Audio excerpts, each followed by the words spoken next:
Thanks for the time given to me. Now I want to the reading text the orchestra. An orchestra is a group of musicians who play together on various instruments, sometimes in perform alone, others time in play along with a group of singers.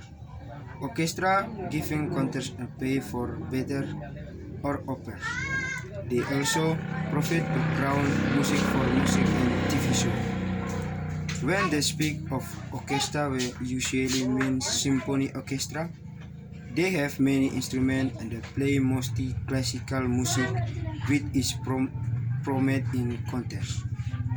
Some symphony orchestras have only professional music. The most famous are in the legal city of the world.